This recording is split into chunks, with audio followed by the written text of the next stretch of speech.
जय हिंद दोस्तों, मैं राजीव कुमार आपका अपने YouTube channel Rajeev study centre में स्वागत करता हूं। तो आइए आज हम लोग फिर एसएससी जीडी और ग्रुप डी के प्रीवियस ईयर क्वेश्चनों को हल करते हैं। अगर आप नए व्यूअर हैं तो सब्सक्राइब चैनल को कर दीजिएगा, कमेंट कर दीजिएगा, जैसा सुझाव देना होगा दीजिएगा। तो आइए हम शुरू करते हैं। ये आज का पहला प्रश्न आपकी स्क्रीन पे, पहला प्रश्न जो गणित से है। एक दुकानदार ने 20% नुकसान पर 6 रेडियो बेच दिए। उस लाभ को ज्ञात करें जिस पर उसे टीवी बेचा जाए। ये प्रश्न तो कल का हो गया है, इस प्रश्न को हम नहीं करते हैं, आगे बढ़ते हैं। ये प्रश्न जो है हो चुका था तो इसलिए उसको हम नहीं पढ़ेंगे, आगे पढ़ेंगे। देखिए प्रश्न जो है 34 है। इलिया राजा, जो कि इतिहास से है, जीके से है। इलिया राजा को निम्नलिखित में से किस क्षेत्र में उनके योगदान के लिए जाना जाता है। मतलब जो इलिया राजा नाम के व्यक्ति हैं, यह किस बात के लिए, किस चीज़ के लिए विख्यात हैं? संगीत, साहित्य, खेल। संगीत के लिए हैं क्या, साहित्य के लिए हैं, खेल के लिए हैं, या किसके लिए हैं? तो ध्यान दीजिएगा, ये जो है ना, ये जो है संगीत के लिए मशहूर हैं। ये जो है संगीत के लिए मशहूर है, जो नंबर 1 है वो सही है। जो 35 का क्वेश्चन है वो क्या बोल रहा है? ऑक्सीजन अभिक्रिया।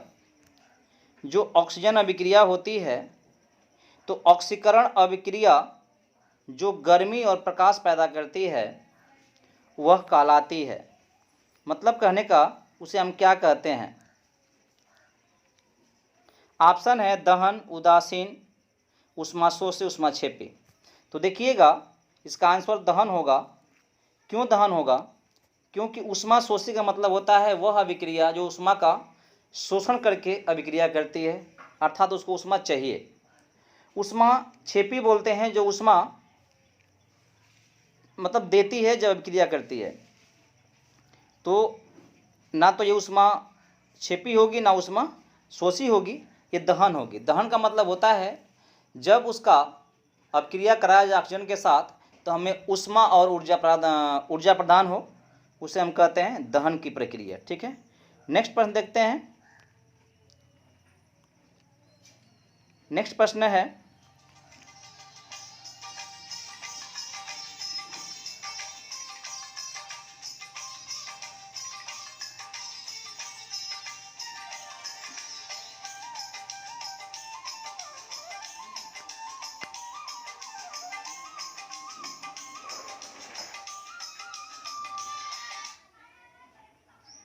ये प्रश्न है 36। 1751 में भारत के पहले गवर्नर जनरल वॉरेन हेस्टिंग ने मुस्लिम कानून के अध्ययन और शिक्षण के लिए, मतलब मुस्लिम कानून पढ़ाया जा सके और उसका अध्ययन किया जा सके, इसके लिए किस शहर में, किस प्रदेश में मदरसा की स्थापना की थी? तो ध्यान दीजिएगा, इसका आंसर जो हो जाएगा कलकत्ता। कलकत्ता में उन्होंने मदरसा की स्थापना की थी। 37 प्रश्न बोल रहा है जो गणित से है। 6 मीटर प्रति सेकेंड के वेग से गतिमान 6 केजी द्रव्यमान की वस्तु कितनी गतिज ऊर्जा प्रदान करेगी? तो ध्यान दीजिएगा, जो गति करता है पिंड वो उसी में गतिज ऊर्जा होती है।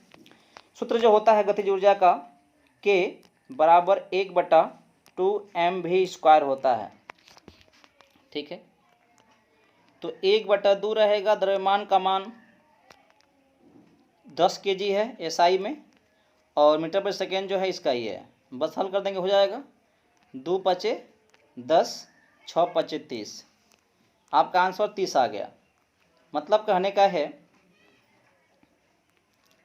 कि जो आपका आंसर है वो 30 जूल हो जाएगा।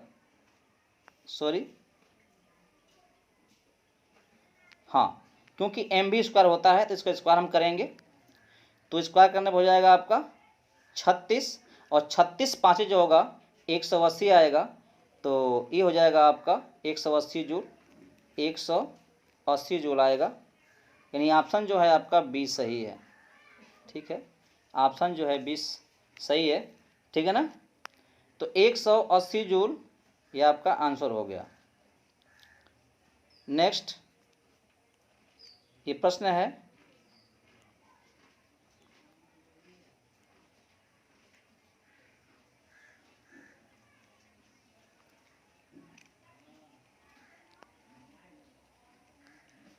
ये प्रश्न तो हो चुका है अभी अभी।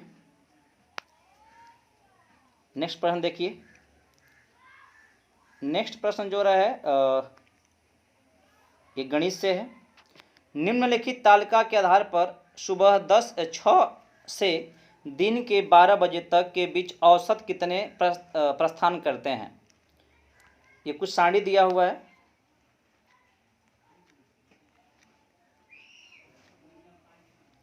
सुबह 6 बजे से 7 बजे तक 4 प्रस्थान होती हैं, कोई गाड़ियां हैं, कोई वाहन है, चाहे कोई उड़ान है। 7 बजे से 8 बजे तक 2, 8 बजे से 9 बजे तक 2, सुबह 9 बजे से 10 बजे तक 1, ये दिया हुआ है। यानी 6 बजे से 12 बजे तक कितनी कुल उड़ान होती है। तो ध्यान देंगे आप, तो 4 4 8, 8 2 10, 2 12, कुल 12 उड़ान होती हैं। लेकिन ये पूछा है औसतन। औसतन कहते हैं कुल बटा में समय। तो कुल 12 उड़ान होती हैं और समय कितना लगा, 6 से 12 बजने में 6 घंटा लग गया। तो जब समय से भाग कर देंगे कुल उड़ान में, तो जो आएगा वो आएगा औसत, और 6 मिलेगा हमको औसत आपका। ठीक है, तो जो आंसर है आपका 6 दूना 12, सॉरी ये 2 आएगा, ये 2 आएगा आपका आंसर। तो आपका आंसर कौन सा ही होगा, ए वाला आंसर सही जाएगा। ठीक है, आइए नेक्स्ट प्रश्न देखते हैं। ये आपका फिगर संबंधी है, रीजनिंग संबंधी है, और काफ़ी समय पूछ रहा है परीक्षाओं में, शायद इस परीक्षाओं में चांस पूरा पूरा आने का है। तो आप देखेंगे प्रश्न क्या बोल रहा है।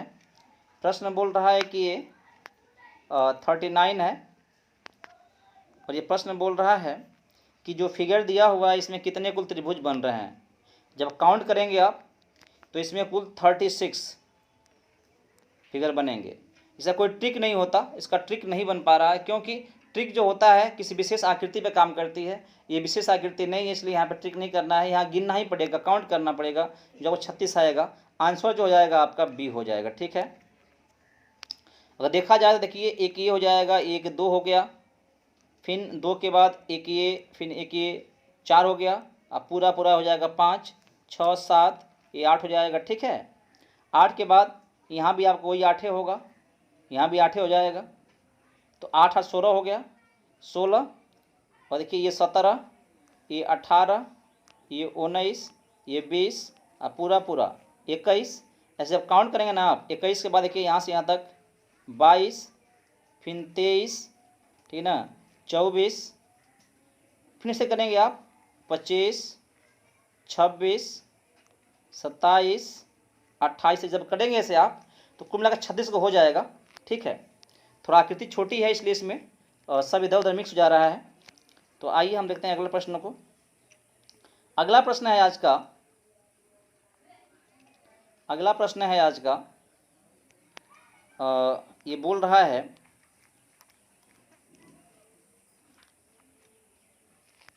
42 सेंटीमीटर व्यास की ठोस धातु के गोले को पिघलाया जाता है और एक तार बनाया जाता है जिसका व्यास 7 mm होता है, तो उस तार की लंबाई ज्ञात कीजिए। तो ध्यान दीजिएगा, कोई भी अगर द्रव्य है उसे आप पिघलाते हैं तो आयतन सेम रहता है। ठीक है ना, तो जो धातु का गोला होगा, जो उसका आयतन होगा, वही आयतन तार का भी होना चाहिए। ठीक है, तो हम उसी आयतन का गुण प्रयोग करेंगे और इसको हल करेंगे।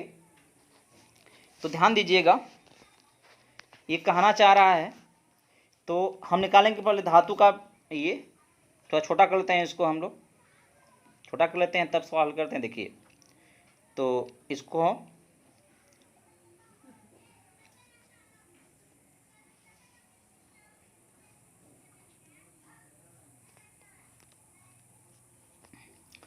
ये है, तो धातु गोले के रूप में है, तो जो गोले का आयतन होता है वो होता है आपका 4/3 पाई r क्यूब होता है, बराबर उतना ही क्या होगा, तार की लंबाई जो बेलनाकार होती है तो उसका आयतन भी वही होगा, जो हो जाएगा आपका पाई आर स्क्वायर एच।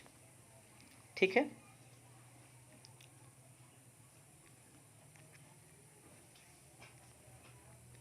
अब देखिए पाई से पाई कट जाएगा और 4/3 करेंगे यहाँ पे। यहाँ आर का मतलब देख रहे हैं सेंटीमीटर में है, तो इसको आप करेंगे 42 गुणे 42 गुणे 42। ठीक है, ये तो हो गया। अब बराबर इस आर का मान 7 में है, माने mm में है, 7 mm स्क्वायर है तो 7 mm हो जाएगा फिर से, और गुणे h, ये तो हमें निकालना है। चूँकि ये सेंटीमीटर में है, ये mm में है, तो जब mm को सेंटीमीटर में चेंज करते हैं तो हम 10 से भाग कर देते हैं, ये आपको पता होना चाहिए। ठीक है, अब आप कटा दीजिए इसको, 7 से कट जाएगा, 7 छक 42, 7 से कट जाएगा, 7 छक 42। ठीक है, अब क्या करेंगे आप, यहाँ जो है 3 से 6 कट जाएगा 2 बार में, और ठीक है बाकी कितना उत्तर आपका आ रहा है, तो ये हो जाएगा 4 छके 24 हो जाएगा आपका 42, और ये आएगा 2, क्योंकि 4 छके 24 हो जाएगा। ठीक है, ये यहाँ आपका बचेगा, यहाँ पे करेंगे आप 100 हो जाएगा बराबर h। ये आपका जो है आंसर आ गया। ये जो भी आएगा वो आएगा सेंटीमीटर में, क्यों सेंटीमीटर चेंज किया था हमने। जब इसमें भाग कर देंगे आप 100 से, तो जो आएगा वो mm में आएगा, सॉरी मीटर में आएगा। सेंटीमीटर और मीटर में 100 का गुणा या भाग करना पड़ता है। जब इसे गुणा करेंगे आप तो जो आपका आंसर आएगा वो आएगा 2 दूना के 4 और 4 चौके 16, यानी आएगा आपका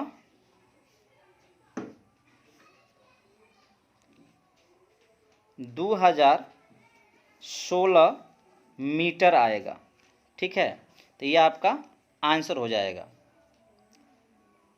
ऑप्शन कौन सही होगा, तो ऑप्शन नंबर 1 सही होगा। ठीक है, चलिए हम लेते हैं नेक्स्ट प्रश्न को। नेक्स्ट प्रश्न क्या बोल रहा है,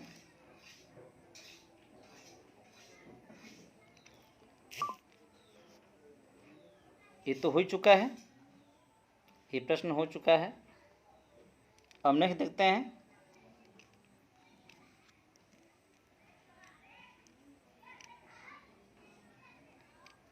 ये प्रश्न जो है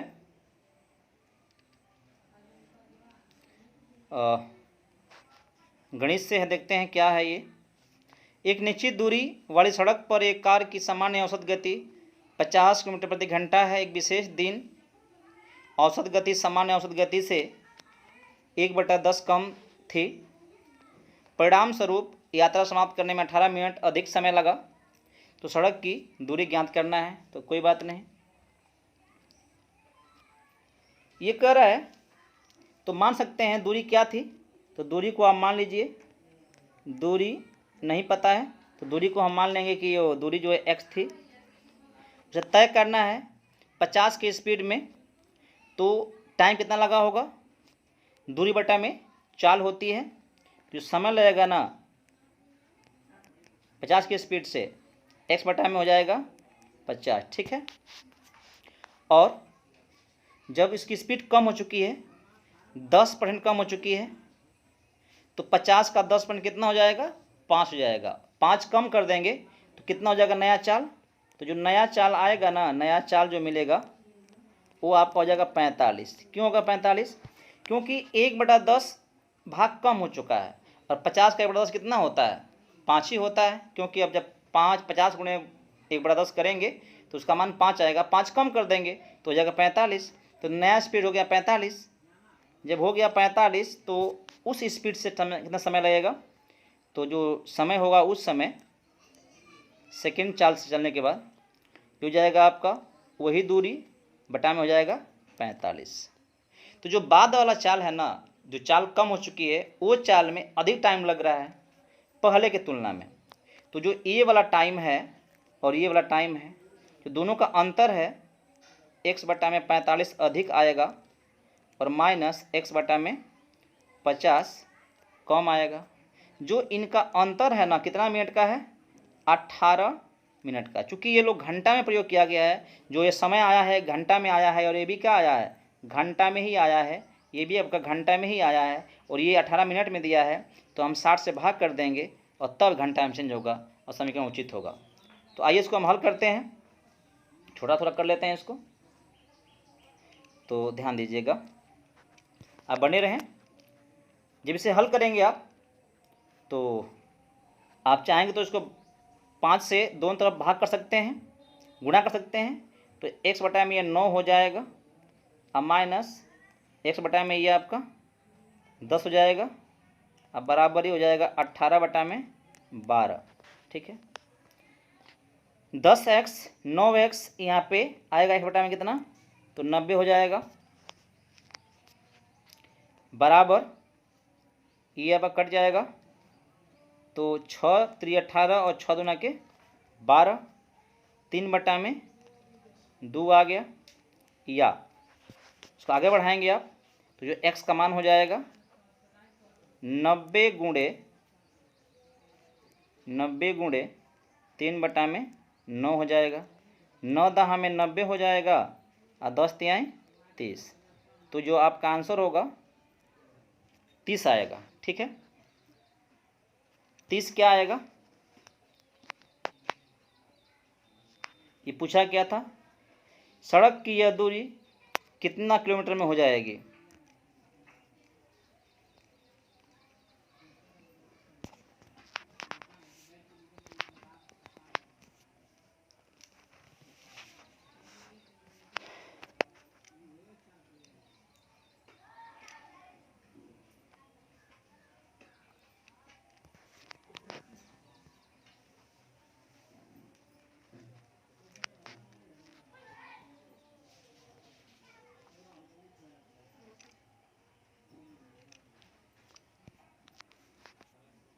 ये आंसर गलत क्यों आ रहा है,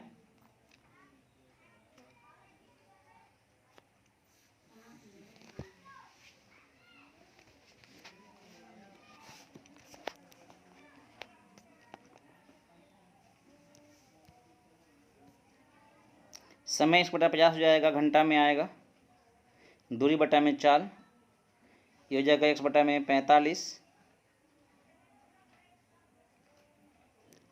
जो दोनों का अंतर होगा 1 बटा में 9, 1 बटा में 10, सही है, 18 बटा में 60 हो जाएगा, घंटा में चेंज करेंगे तो ये आपका हो जाएगा लघुत्तम 90, ये आएगा 10, ये आएगा 9, 1 बटा में 90 हो जाएगा और ये कट के हो जाएगा आपका 5 से आप गुणा करे हो तो ये 12 में कट जाएगा। ठीक है, 3 बटा में 9, सॉरी यहाँ पे गलती हुआ है, आप थोड़ा ध्यान देंगे, यहाँ पे हमने हल करने में गलती किया है। यहाँ जो होगा जब कटाएँ 6 से तो 6 दूना के 12 हो जाएगा, 6 दूना के, ध्यान दीजिएगा, यहाँ पे मैं सही कर दे रहा हूँ, ये हो जाएगा 6 दूना के 12, 6 दूना यहाँ 2 रहेगा और यहाँ पे 36 18 हो जाएगा, यहाँ पे 3 हो जाएगा, यहाँ पे 3 होगा, यहाँ पे 2 हो जाएगा। ठीक है, अर्थात जब 90 से गुणा करेंगे तो यहाँ 3 होगा, यहाँ पे 2 हो जाएगा, जब कटेगा ये तो हो जाएगा आपका 2 से कटेगा 90 तो हो जाएगा 45, हो जाएगा आपका 45। ठीक है, अब 45 तिहाई करेंगे आप तो कितना आंसर आएगा, 45 तिहाई का जो होगा 4 तिहाई 12, 120 हो जाएगा, 5 तिहाई 135 आएगा, तो ये होगा आपका आंसर। इसके लिए सॉरी है, क्योंकि थोड़ी सी मिस्टेक ने हम लोग की स्पीड को रोक दिया, कोई बात नहीं, तो ये आपका आंसर आएगा ए, ये आंसर इसका है। आ देते हैं अगले प्रश्न को। अगला प्रश्न बोल रहा है, जो आपकी स्क्रीन पर है, ये गणित के प्रश्न है, देख सकते हैं क्या दिया हुआ है, ये दिया है आपका ऋण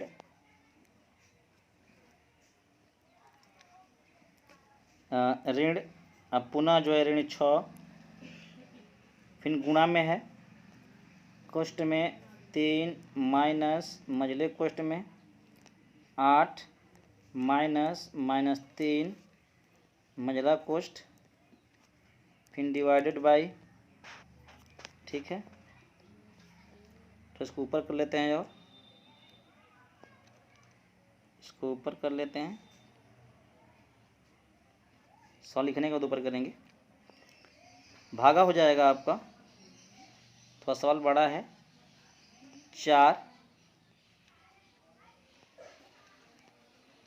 4 मझले कोष्ठ में 12 प्लस ऋण 3 गुणते 6, मझला कोष्ठ बंद हो जाएगा और ये इसका कितना मान आएगा, इसको हम लोग हल करते हैं थोड़ा सा ऊपर करने के बाद।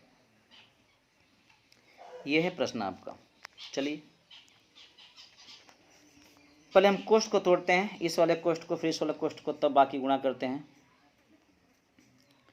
तो ऋण 6, इसको रहने देते हैं। इसको जब हल करेंगे आप तो ऋण 3 ऋण है धन हो जाएगा, 8 हो जाएगा 11, मझले कोष्ठ में 11 आएगा, पूरा यहाँ से जो मान आएगा यहाँ तक 11 आएगा, धन 11 और यहाँ पे ऋण है तो घट जाएगा, और जो आंसर आएगा ना इसमें वो छोटे क्वेश्चन में बन जाएगा और वो होगा 3 ऋण 11, तो जो आंसर आएगा वहाँ पे ऋण में आएगा और ऋण में 8 हो जाएगा, ठीक है। अब है डिवाइडेड बाई, इसको हल करेंगे आप तो ऋण 3 है, गुणा हुआ है तो पहले गुणा कर लेंगे हम, 36 18 हो जाएगा, ठीक है, और ऋण 18 आ जाएगा और ये 12 है, धन 12, तो ऋण 6 मिलेगा हमको, बाहर 4 पड़ा हुआ है, ठीक है। तो 4 गुणते, क्वेश्चन में है 4 गुणते, ये ऋण 18 हो गया और धन 12 हो गया, तो 6 आएगा, ऋण जो है 6 मिलेगा हमको ऐसे करके, ठीक है। ऋण 6 की बात करते हैं और ऋण 8 की बात करते हैं यहाँ पे, डिवाइडेड बाय, जब इसको आप गुणा करेंगे गुणनफल जो आएगा वो 8 6 चौके 24 हो जाएगा, ऋण में ऋण हो जाएगा 24, ठीक है। अब भाग करना है हमको, तो जब पहले भाग करेंगे हम तो ये क्या हो जाएगा, ये बाहर ऋण है, तो जब भाग करेंगे ऋण 24 का ऋण 8 में, यहाँ पे तो गुणा छिपा हुआ है, ठीक है, तो कितना आएगा ये ऋण 6 आएगा, ठीक है। जब गुणा करेंगे आप, जब भाग करेंगे धन ऋण 8 में 24 का तो कट जाएगा और क्या आएगा, 1 बटा में अतरी के 24 3 आएगा, धन हो जाएगा, फिर 3 से कटेगा आपका ये तो ऋण में आएगा, ऋण 2 आ जाएगा, ऋण 2 अब बाहर ऋण है, धन हो जाएगा, जो आंसर आएगा आपका धन 2 आएगा। देखते हैं कि आंसर आया है कि नहीं, धन 2 है इसका आंसर आया हम लोगों का, तो धन 2 ही आपका आंसर होगा जो कि दिया हुआ है, धन 2 ऑप्शन नंबर सी है। थोड़ा लंबा क्रिया था, आप सोच समझ कर करेंगे तो गलतियां नहीं होंगी। देखते हैं प्रश्न जो अगला है 45 वाला, उस शब्द का चयन करें जो कि तीसरे शब्द से वैसे ही संबंधित है जैसा कि दूसरा पहले पद संबंधित है। ये वास्तव में क्या है कि रीजनिंग है, और रीजनिंग में ये सदृशता का प्रश्न है। सदृशता को अंग्रेजी में बोलते हैं हम लोग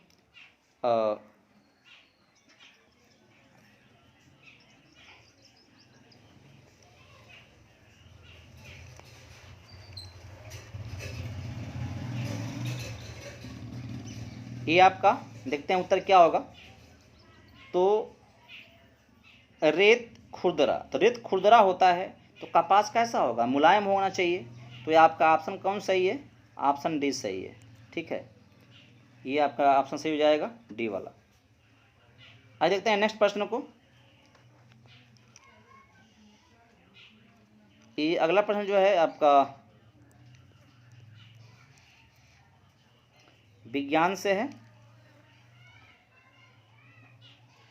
ठीक है। विद्युत बल्ब 220 वोल्ट जनरेटर जुड़ा हुआ है, जनरेटर इतना दे रहा है, विद्युत 220 वोल्ट जनरेटर पैदा कर रहा है, उसके माध्यम से उत्पन्न धारा 0.50 एम्पियर है। कितना पावर होगा, तो ध्यान दीजिएगा, जो पावर पैदा होता है आप पढ़े होंगे VI होता है, वोल्ट गुणे धारा होती है, ठीक है ना, ये पावर होती है। V का मान दे दिया है 220 और पावर I का मान दे दिया है 0.50। जिसे हम गुणा करेंगे मतलब हल करेंगे तो इसका मान आएगा, एक जीरो है तो यहाँ दशमलव हट जाएगा, 5 हो जाएगा, अब 5 दूना के 10, अब 5 10 1 11, 110 जूल जो है 110 वाट मात्रक होता है पावर का वाट, तो हो जाएगा आपका सी वाला ऑप्शन सही हो जाएगा। ठीक है, जो आपका अगला प्रश्न है, अगला प्रश्न सामने आपके है, ये जो है करंट अफेयर्स है, सॉरी आपका जीके से है, और ये कह रहा है कि बीसीसीआई का पूरा नाम क्या होगा। तो ध्यान दीजिएगा, सब मिलता जुलता दिख रहा है आपको, लेकिन इसका सही एक ही उत्तर होगा और वो होगा board of control for cricket in India, C वाला होगा। जो बी वाला है बोर्ड फॉर क्रिकेट कंट्रोल, केवल है फार नहीं लगा, लेकिन इसमें फार होना चाहिए था, तो ये आपका जो है ये सही है, सी वाला। देखते हैं ऑप्शन अगला प्रश्न है, ये प्रश्न क्या बोल रहा है ये देखते हैं।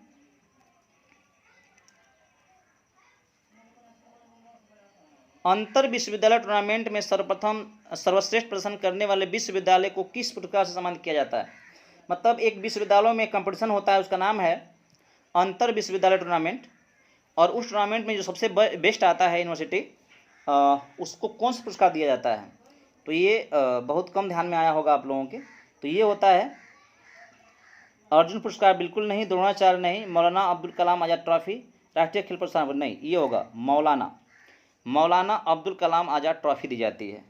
ठीक है, ये अगला प्रश्न है आप केमिस्ट्री से है, तो ध्यान दीजिएगा, एक सबसे बाहरी ऑर्बिट में, मतलब आपको पता है कोई भी परमाणु जो होता है उसे के नाभिक के चारों तरफ कक्ष होते हैं, तो जो सबसे बाहरी कक्ष है उसे हम बोलते हैं बाहरी ऑर्बिट यानी कक्ष में इलेक्ट्रॉन की संख्या एक समान होती है। मतलब इनमें से जोड़ा दिया है argon, potassium, oxygen, phosphorus, hydrogen, helium, arsenic और बिस्मथ, इनमें से कौन जोड़ा ऐसा है कि जिनके अंतिम कक्ष में इलेक्ट्रॉन की संख्या बराबर होती है।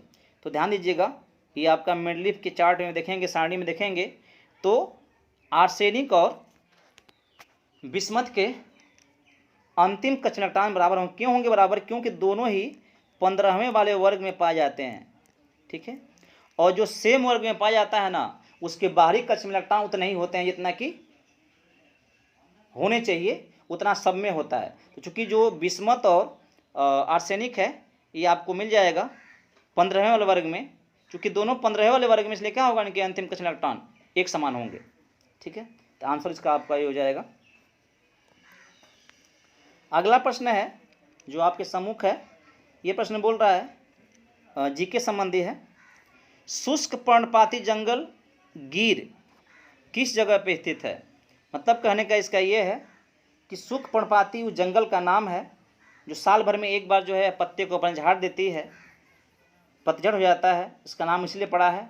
ये कहाँ पड़ता है, तो ये पड़ता है गुजरात में, ये पड़ता है आपका गुजरात में। ठीक है, ऑप्शन सही आपका ये है। फिर नेक्स्ट, ये नेक्स्ट प्रश्न है जो कथन वाला है, कथन और निष्कर्ष वाला है, ध्यान दीजिएगा इसका। ये बोल रहा है कि कथन है, एक छोटे बच्चे को कहा, एक छोटे बच्चे ने कहा सभी मिठाइयों में लड्डू मेरे लिए पसंदीदा है। निष्कर्ष ये निकलता है, वो क्यों ऐसा कहा, निष्कर्ष ये निकलता है, दो निष्कर्ष दिया हुआ है, उसे अन्य कोई भी मिठाई पसंद नहीं है। क्या ये निष्कर्ष है, उनके लिए उपलब्ध एकमात्र मिठाई लड्डू ही है, ये भी गलत है। मतलब कह रहा है कि पहला वाला, उसे अन्य कोई मिठाई पसंद ही नहीं है, नहीं भाई, ये कहाँ क्लियर किया है कि पसंद नहीं है, ये तो बस कहा है कि पसंदीदा है, मतलब सबसे बेस्ट उनको लड्डू लगता है, लेकिन अन्य मिठाई पसंद है या नहीं है ये तो बात ही नहीं किया है, तो हम कंफर्म नहीं कर सकते। सेकेंड ऑप्शन है उनके लिए उपलब्ध एकमात्र मिठाई लड्डू ही है, ऐसा तो नहीं है कि बस लड्डू ही खाए हों इसलिए लड्डू बेस्ट लग रहा है, ये भी नहीं क्लियर हो पा रहा है। नहीं, दोनों ही जो आपका है कथन क्या है, स्पष्ट नहीं है, कंफर्म नहीं है, सही नहीं है। तो डी वाला ऑप्शन सही इसका होना चाहिए, न तो 1 न तो 2, दोनों ही निष्कर्ष स्पष्ट नहीं हो पा रहे हैं। अगला प्रश्न देखेंगे। अगला प्रश्न बोल रहा है निम्न आकृति में, इस निम्न आकृति में बोल रहा है कि कौन सा आकृति, जो प्रश्नवाची चिन्ह यहाँ पे है, यहाँ पे ये आकृति ऐसे आगे बढ़ रही है, इसके बाद ये हुआ, इसके बाद ये हुआ, तो इसके बाद क्या होने वाला है, वही पूछ रहा है क्या होना चाहिए। तो ध्यान देंगे तो देखिए ये गोला देख रहे हैं, गोला, ये वाला गोला जो देख रहे हैं, ये गोला यहाँ पे है, ये शिफ्ट हो गया इधर, यहाँ पे गोला आ गया, फिर इसके बाद शिफ्ट हो गया, इसके बाद मैंने एंटी क्लॉकवाइज घूम रहा है। तो यहाँ क्या होना चाहिए, गोला यहाँ पे होना चाहिए, ठीक है ना। तो जो गोला यहाँ पे है वो सही माना जाएगा। तो ध्यान दीजिएगा, यहाँ पर भी गोला वही है जहाँ हमको चाहिए, और यहाँ पर भी गोला वही जहाँ हमको चाहिए। प्रॉब्लम क्या है, यहाँ पे रेखा ये वाला नहीं है, जबकि रेखा ये वाला होना चाहिए। तो ये आपका सही होगा figure number D. Figure number D किस ऑप्शन में है, तो सी ऑप्शन में, figure number D C option में, ठीक है। तो ये हो गया आंसर आपका, ये हो गया आंसर। नेक्स्ट प्रश्न देखते हैं। तो ये आपका अंतिम प्रश्न था। फिर हम लोग इसके अगले प्रश्नों के साथ उपस्थित होंगे। तब तक के लिए धन्यवाद, फिर मिलते हैं।